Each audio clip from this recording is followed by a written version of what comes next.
ফেনীর ২ উপজেলায় এইচএসসি পরীক্ষা স্থগিত, মুহুরী নদীর বাঁধ ভেঙে ১০ গ্রাম প্লাবিত। আসসালামু আলাইকুম, স্বাগতম জানাচ্ছি বাংলা নিউজ 10 এ। ভারী বৃষ্টিপাত ও ভারতের উজানের পানিতে মুহুরী নদীর বন্যা নিয়ন্ত্রণ বাঁধ ভেঙে প্লাবিত হয়েছে ফেনীর নিম্নাঞ্চল। এতে জেলার ফুলগাজী ও পরশুরাম উপজেলার এইচএসসি ও সম্মানের পরীক্ষা স্থগিত করা হয়েছে। মঙ্গলবার সকাল ১০টার দিকে ফেনী জেলা প্রশাসক মুছাম্মদ শাহিনা আক্তার তথ্য নিশ্চিত করেছেন। মঙ্গলবার বাংলা দ্বিতীয় পত্র বিষয়ে পরীক্ষা হওয়ার কথা ছিল। এবার ফুলগাজীতে ৪টি ও পরশুরামে ২টি কেন্দ্রে এইচএসসি পরীক্ষা অনুষ্ঠিত হচ্ছে। বর্তমানে মুহুরী নদীর পানি বিপৎসীমার ১৩০ সেন্টিমিটার ওপর দিয়ে প্রবাহিত হচ্ছে।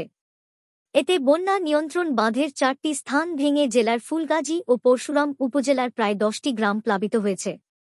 পাহাড়ি ঢলে ফেনীর ফুলগাজীর মুহুরী নদীর বেড়িবাঁধে ৩টি জায়গায় ভাঙন দেখা দিয়েছে।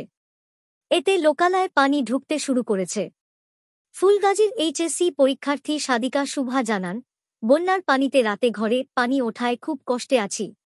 সকালে কষ্ট করে কেন্দ্রে আসার পর পরীক্ষা স্থগিতের কথা জেনেছি।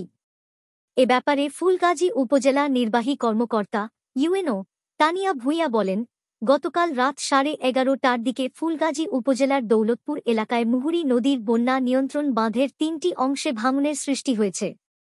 এতে ফুলগাজী ও পরশুরামের ১০টি গ্রাম প্লাবিত হয়েছে। এই পরিস্থিতিতে এইচএসসি পরীক্ষার্থীদের কথা বিবেচনা করে পরীক্ষা স্থগিতের বিষয়ে আবেদন করা হয়েছিল। এরই পরিপ্রেক্ষিতে পরীক্ষা স্থগিত করা হয়েছে। জেলা প্রশাসক মুছাম্মদ শাহিনা আক্তার বলেন, মুহুরী নদীর বাঁধ ভেঙে ফুলগাজী ও পরশুরাম উপজেলার বেশ কয়েকটি এলাকা প্লাবিত হয়েছে। শিক্ষার্থীদের কথা বিবেচনা করে আজকের পরীক্ষা স্থগিতের ব্যাপারে সংশ্লিষ্ট কর্তৃপক্ষকে জানানো হয়েছিল।